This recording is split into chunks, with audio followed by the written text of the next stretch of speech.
네, 반갑습니다. 동덕학생부 청년부 여러분. 저희가 코로나의 상황 때문에 대면으로 드리는 우리 청년들 학생들도 있고 또 비대면으로 또 하는 청년들과 지체들이 있기 때문에 우리 함께 영상으로도 같이 나누려고 또 올리게 됩니다. 우리가 이 시간에 사도신경으로 우리의 믿는 바를 함께 고백하며 나아가겠습니다. 나는 전능하신 아버지 하나님, 천지의 창조주를 믿습니다. 나는 그의 유일하신 아들, 우리 주 예수 그리스도를 믿습니다. 그는 성령으로 잉태되어 동정녀 마리아에게서 나시고 본디오 빌라도에게 고난을 받아 십자가에 못 박혀 죽으시고 장사된 뒤 사흘 만에 죽은 자 가운데서 다시 살아나셨으며 하늘에 오르시어 전능하신 아버지 하나님 우편에 앉아 계시다가 거기로부터 살아있는 자와 죽은 자를 심판으로 오십니다. 나는 성령을 믿으며 거룩한 공교회와 성도의 교제와 죄를 용서받는 것과 몸의 부활과 영생을 믿습니다. 아멘. 오늘은 아는 만큼 깊어지는 신앙 시리즈로 우리에게 너무나 익숙한 단어, 바로 예배에 대해서 함께 살펴보도록 하겠습니다. 구호사전에서 말하는 예배의 정의는 이와 같습니다. 이 정의를 보면 여러분은 예배를 무엇이라고 머릿속으로 정의하고 있는지 한번 들어보고 생각해보는 시간이 되었으면 좋겠습니다. 오늘 예배에 관해서는 이전에 다루었던 내용이 전제가 되기 때문에 어떤 사람들은 또 속으로 대답할 수 있는 시간들이 되지 않을까 기대해 봅니다. 국어사전에서 예배라고 하면 이렇게 정리합니다. 신이나 부처와 같은 초월적 존재 앞에 경배하는 의식 또는 그런 의식을 행함. 자, 그럼 여기서 질문입니다. 신이나 부처 초월적인 존재 앞에 경배하는 의식, 또 그렇게 의식을 행하는 것을 예배라고 정의하고 있다면 예배는 기독교에만 있다, OX. 모든 종교들마다 자신들이 믿는 절대적인 존재에게 드리는 예배라는 의식이 다 있습니다. 그렇다면 모든 종교는 예배를 드리는데 각자 다른 예배라는 것을 어떻게 구분할 수 있을까요? 예배를 드리는 대상이 누구인지에 따라 불교인지, 이슬람교인지, 기독교인지, 유대교인지 나뉘어집니다. 그렇다면 이어서 두 번째 질문을 여러분들에게 하도록 할게요. 지금 여러분들이 나는 예수님을 예배합니다, 나는 하나님을 예배합니다 라고 말할 수 있는 그 근거는 무엇이 있을까요? 한번 속으로 대답해 보시기 바랍니다. 자, 그렇다면 모든 종교에는 예배라는 것이 있습니다. 기독교에만 있는 것이 아닙니다. 그럼 여러분들이 지금 드리는 예배가 다른 신이 아닌 하나님과 예수님임을 어떻게 말할 수 있을까요? 1번, 동독교회. 교회에서 예배드리고 있으니까 당연한 거 아니야? 2번, 우리 아빠가 목사님, 전도사님이다. 3번, 우리 부모님이 교회 오래 다니셨다. 4번, 나 엄마 뱃속에서부터 모태신앙이다. 5번, 정확한 근거는 없지만 정말 레알로 믿어진다. 6번, 성경을 통해 예수님이 하신 일을 안다. 내가 있는 장소나 부모님이나 물론 나의 신앙에 좋은 길잡이가 되어줄 수는 있습니다. 그럼에도 우리가 예배드리는 그 대상이 누구인지 정확히 알 때에 우리는 그 대상을 향한 예배임을 보다 명확하게 알 수 있습니다. 바꿔 말하자면 나는 교회에 왔고 우리 부모님이 예수님을 믿고 나는 모태신앙이고 하더라도 정작 내가 그 믿음의 대상이신 하나님 예수님을 잘 알지 못한다면 여러분은 지금 드리고 있는 예배는 무의미한 예배입니다. 이유도 모른 채 열심히 하다 보면 믿음이 생긴다. 사실 이 사실은 말이 안 됩니다. 그래서 예전에도 한번 여러분이 믿는다고 하는 그 하나님, 예수님을 잘 알고 있느냐 스스로에게 우리는 질문해 보았었습니다. 사실 여러분, 우리가 그동안 드리고 있었던 예배 순서를 한번 떠올려 봅시다. 찬양을 하고 부장님의 기도와 광고, 사도신경, 말씀, 주기도문으로 우리는 이렇게 예배를 마칩니다. 떠올려 하나하나 살펴보자면 찬양은 하나님이 우리에게 행하신 일에 대한 우리의 반응이 바로 찬양입니다. 때문에 먼저는 하나님이 우리에게 행하신 일이 무엇인지 알아야 하고 그 하나님이 어떠한 분이신지 알아야 우리는 찬양할 수 있는 것입니다. 기도 역시 우리의 상황을 주님께 말씀드리고 맡겨드리는 것, 우리의 생각을 하나님께 드리는 것 때문에 기도 역시 먼저는 하나님이 어떠한 분이신지 우리는 알아야 우리는 그 하나님께 맡길 수 있습니다. 광고, 우리의 공동체의 소식을 나누고 함께 기도해야 할 부분들을 기도하게 됩니다. 사도신경, 우리의 믿는 바가 무엇인지 우리는 전능하신 하나님을 믿습니다. 창조주 하나님을 믿습니다. 하나님의 아들로 오신 예수님을 믿습니다. 예수님의 인간으로 태어나심을 믿습니다. 고난을 받으신 주님을 믿습니다. 십자가에서 죽으신 부활하신 주님을 믿습니다. 예수님 안에서 우리는 죽은 자 가운데서 다시 사는 것, 영생을 믿습니다. 역시 우리가 믿는 하나님이 어떠한 분인지 우리는 알아야 신앙 고백을 할 수 있습니다. 이어서 말씀 시간은 하나님의 말씀을 들어 우리는 하나님과 예수님이 하신 일이 어떻게 성경에 담겨 있는지 확인하는 시간이 바로 말씀 시간입니다. 그리고 예수님이 가르쳐 주신 기도를 통해 우리가 드리는 예배의 참된 이유는 바로 하나님의 뜻이신 예수님을 믿음으로 하나님의 뜻을 이루는 것임을 고백하며 기도하게 되는 것입니다.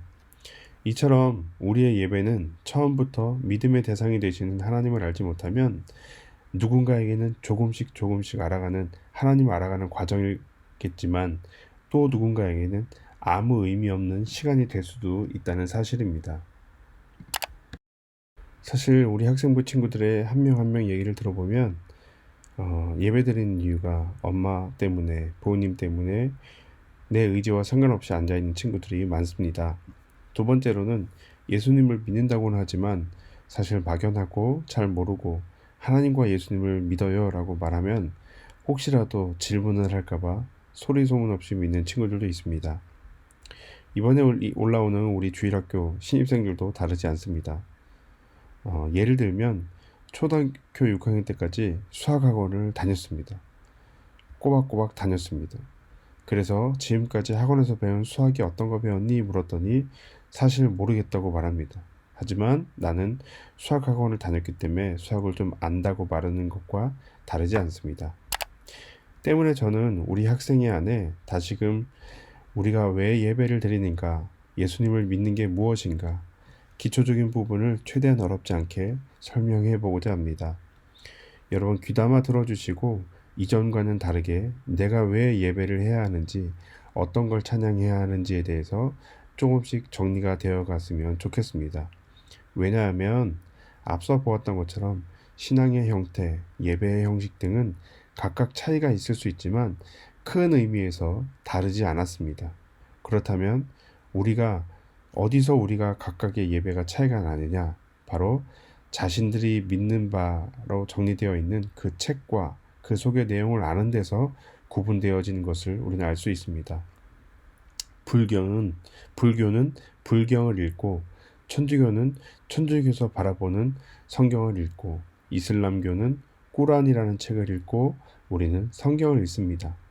더 나아가 그 성경에 의미 없이 많이 읽는 것이 아니라 차근차근 성경을 읽으면서 우리가 시작해 갔으면 좋겠습니다. 그 개괄적인 성경의 이야기를 통해 예수님을 믿는다는 말의 의미를 무엇인지 우리가 함께 살펴보고자 합니다. 먼저 간단하게 영상을 한 편 살펴보고 오겠습니다. 66 books, dozens of authors, a holy canon thousands of years in the making. Consider the works, accounts of history and law, prophecy and poetry, verses of wisdom and letters from friends. Now, look again. What do you see? Behind the fallen creation, where the first son Adam led all humanity astray, there is the faithful Son, a new Adam who fulfills the promise and crushes the serpent's head. In the waters of the flood, just as God used Noah to save his family from judgment, there is a greater vessel by which all God's children are saved. On the altar of desperation, just as Isaac asked his father, "Where is the lamb for the sacrifice?" comes the answer from the wilderness, "Behold the Lamb." For a thirsty people, just as Moses struck the rock in the wilderness, there is a rock whose living water satisfies forever. In the battle against Goliath, where an unlikely king became a champion for his people, we see the shadow of a greater king who defeats sin and death to claim our victory. In the long exile of a people, Isaiah's eyes were opened to a vision of salvation and the eternal journey of God's people to the promised land. Until finally, in humble manger lay the hope of the world, the King who reigns from a throne of straw to Calvary's cross, to the deathless tomb of eternal Easter. Every story casts his shadow. Every word, every verse bears his testimony. The Holy Messiah, Jesus Christ, Eternal King. This is the Gospel Project. 네, 앞서 본 영상처럼 성경은 수많은 이야기, 등장인물, 오랜 시간의 역사를 살펴보면 큰 깔때기를 하나 생각해 보시기 바랍니다. 그럼 그 많은 내용이 깔때기의 그 위에 담겨 있고 점점점 작은 입구로 좁아지면서 나오죠. 바로 하나의 초점으로 좁아지고 결국 모든 성경은 그 예수라는 그 좁아지는 초점에 예수님을 가리키기 위한 책이라는 사실들을 가장 먼저 여러분들 꼭 기억해 하시길 바랍니다. 때문에 하나님은 세상을 창조하시고 아담과 하와를 통해 하나님의 구원을 설명해 주었습니다. 세상이 타락한 그때 노아와 그 아들을 어떻게 구원하시는지 보여주시고 다시 하나님을 떠나 사람들은 바벨탑을 쌓았습니다. 하나님은 사람들을 흩어버리시고 그 중에 아브라함이라는 한 사람을 선택하셔서 그 아브라함이라는 한 가정 속에서 이삭, 야곱, 12아들들을 통해 그 가정이 가족이 되게 하시고 바로 이스라엘의 민족을 이루게 하셨습니다. 이스라엘 민족을 이룬 그들이 애굽에서 힘겨운 종살이를 하자 하나님은 어떻게 그들을 구원하시는지 보여주시기 위해 출애굽하고 홍해를 건너고 광야를 지나 약속의 땅으로 인도하십니다. 이때 출애굽한 이스라엘 백성에게 하나님은 시내산에서 언약을 맺으십니다. 그 언약의 내용은 이러합니다. 너희가 내 말을 잘 듣고 내 언약을 지키면 너희는 내 민족 중에서 내 소유가 되겠고 너희가 내게 대하여 제사장 나라가 되며 거룩한 백성이 되리라. 이때 이 하나님의 약속을 모세가 전해 듣고 이스라엘 백성에게 전해주자 이스라엘 백성은 이렇게 응답합니다. 백성이 일제히 응답하여 이르되 여호와께서 명령하신 대로 우리가 다 행하리이다. 이후 광야의 세월 40년을 돌고 돌아 하나님이 약속하신 가나안 땅에 정착하게 됩니다. 그럼 이제 이스라엘 백성들은 무엇을 가지고 살아야 할까요? 시내산에서 하나님의 기준이 된 하나님의 말씀으로 우리는 살아야 했습니다. 또 그들이 하나같이 우리는 하나님의 말씀대로 행하겠습니다 라고 큰 소리로 대답하였습니다. 하지만 약속의 땅에서 이스라엘 백성들은 하나님을 왕으로 삼지 않고 사람 중에 왕을 요구하여 왕이 나라를 다스리는 왕정시대가 됩니다. 하나님의 말씀이 아니라 왕의 통치를 받으며 살아갑니다. 사람들은 능력 있는 왕이 자신들을 잘 다스리면 우리는 하나님의 백성으로 살 것이라고 여겼습니다. 이스라엘이라는 나라는 그러나 곧 북이스라엘과 남유다로 나라가 두 개로 분열하게 됩니다. 그때마다 하나님은 하나님의 선지자들을 통해 너희가 또 너희 조상이 하나님의 말씀대로 산다고 했는데 하나님의 말씀대로 살지 않잖아. 너희는 빨리 회개하고 하나님께 돌아와 아니면 하나님의 큰 심판이 주어진다 경고하였습니다. 그럼에도 이스라엘 백성들은 하나님의 말씀을 잊고 살았습니다. 결국 북이스라엘과 남유다가 순서대로 북이스라엘을 아수르라는 제국에 멸망하고 이후 아수르라는 제국이 바벨론의 제국으로 되었고 이후 남유다 역시 바벨론 제국의 포로가 되고 나라가 망하게 됩니다. 모든 것을 잃고 망연자실한 이스라엘 백성에게 하나님은 선지자를 통해 하나님의 새로운 계획을 말해 주십니다. 하나님은 내가 이스라엘 집과 유다 집에 새 언약을 맺는다고 말씀하십니다. 근데 그 언약은 아까 살펴보았던 시내산에서 맺은 언약과 다른 언약이라고 설명하십니다. 왜냐하면 그때는 하나님께서 우리가 잘 지켜 행하겠습니다 라고 말했지만 이스라엘 백성이 하나님과의 약속을 어기고 깨뜨렸다 라고 성경은 말하고 있기 때문입니다. 때문에 하나님은 이스라엘 집과 맺을 새로운 언약은 내가 나의 법을 그들 속에 두며 하나님이 그들 마음에 하나님의 법을 기록하여서 내가 그들의 하나님이 되고 그들은 내 백성이 되게 할 것이다 말씀하셨습니다. 여기서 여러분들이 반드시 알고 이해할 부분은 이것입니다. 하나님이 처음 언약을 맺었습니다. 그때 소위 계약 조건이 뭐였죠? 너희가 내 말을 잘 듣고 내 언약을 지키면 나는 너희 하나님이 되고 너희는 내 소유가 되고 제사장 나라가 되며 거룩한 백성이 될 것이라고 말합니다. 근데 이스라엘 백성이 잘 지켰나요? 못 지켰나요? 네, 못 지켰으니까 하나님이 새로운 언약을 주신 것입니다. 새로운 언약 조건은 하나님이 하나님 자신의 법을 그들 속에 두며 그들 마음에 기록하여 나는 그들의 하나님이 되고 그들은 내 백성이 될 것이다 라고 말씀하십니다. 자, 이것을 우리가 보았던 것처럼 하나님은 새 언약이다 라고 말씀하셨습니다. 그러면 이전에 맺은 언약은 무엇이 되는 걸까요? 새 언약이 생겼으니까 이전에 생긴 한자로 옛 언약, 구약이라고 하는 것입니다. 새 언약은 신약이라고 하는 것입니다. 구약은 옛 약속, 신약은 새로운 약속이라고 여러분들이 꼭 기억하시면 됩니다. 그럼 여러분, 구약과 신약의 가장 큰 차이는 뭘까요? 구약은 우리가 하나님의 말씀을 잘 지켜야 했습니다. 바로 주체가 나였다는 사실입니다. 그런데 신약은 누가 잘 지켜야 할까요? 이제는 하나님이 잘 지키셔야 합니다. 우리는 아까 살펴보았던 것처럼 하나님의 약속을 깨뜨렸습니다. 하나님은 약속을 어떻게 하실까요? 네, 앞으로 우리가 잘 배워보도록 하면서 하나님이 어떤 분이신지 우리가 계속적으로 배워가면 좋겠습니다.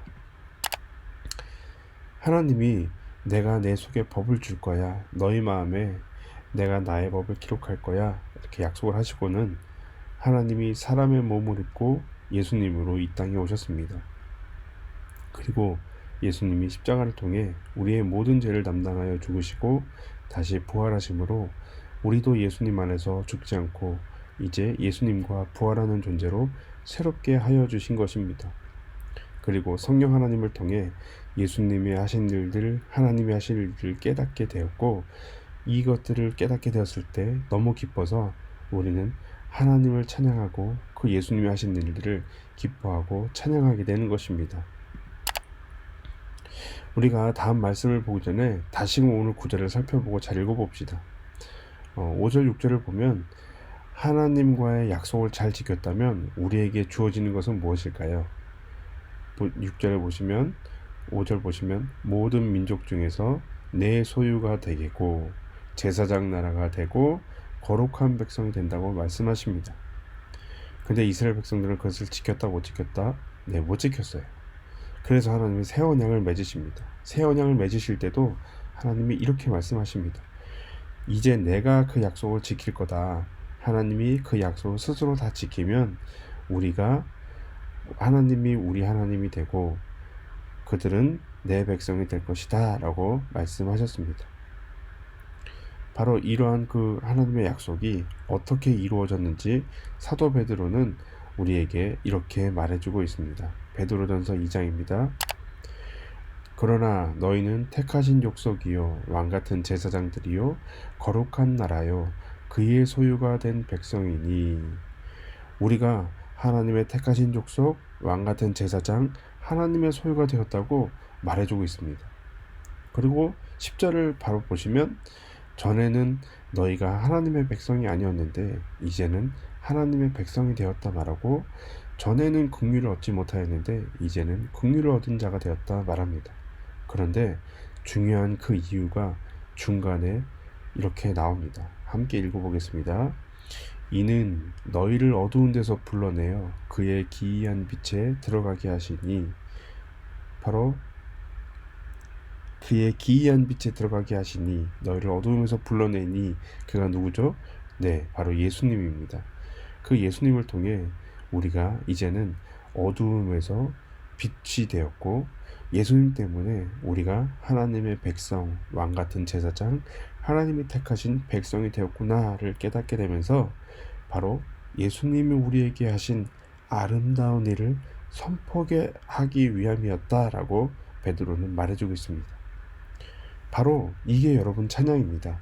아, 예수님 우리에게 이루신 구원으로 우리가 새로운 생명을 얻었습니다.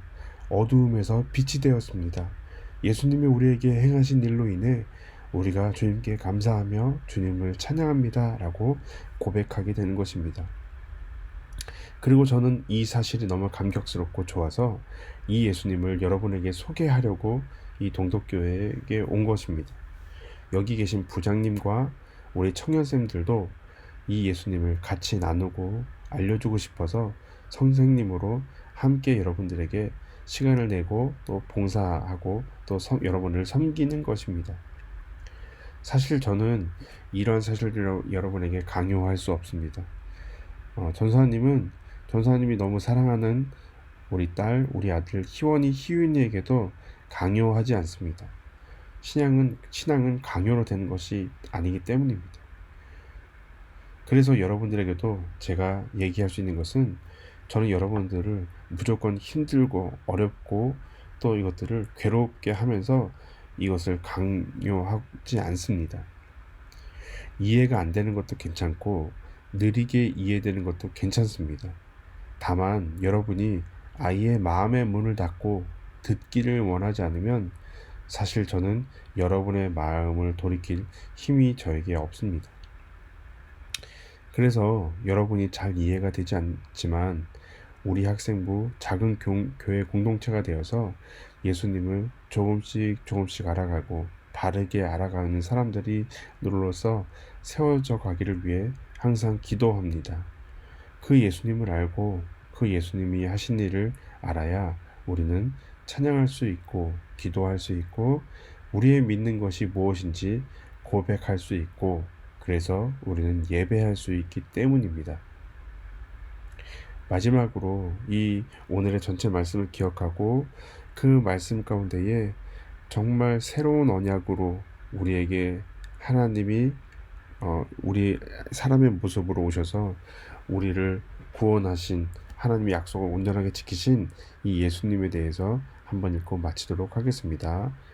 그러나 너희는 택하신 족속이요 왕같은 제사장들이요 거룩한 나라요 그의 소유가 된 백성이니, 이는 너희를 어두운 데서 불러내어 그의 기이한 빛에 들어가게 하시니에 아름다운 덕을 선포하게 하려 하심이라. 너희가 전에는 백성이 아니더니 이제는 하나님의 백성이요 전에는 긍휼을 얻지 못하였더니 이제는 긍휼을 얻은 자니라. 아멘. 함께 주기도문으로 예배를 마치도록 하겠습니다. 하늘에 계신 우리 아버지, 아버지의 이름을 거룩하게 하시며 아버지의 나라가 오게 하시며 아버지의 뜻이 하늘에서와 같이 땅에서도 이루어지게 하소서. 오늘 우리에게 일용할 양식을 주시고 우리가 우리에게 잘못한 사람을 용서하여 준 것 같이 우리의 죄를 용서해 주시고 우리를 시험에 빠지지 않게 하시고 악에서 구하소서. 나라와 권능과 영광이 영원히 아버지의 것입니다. 아멘.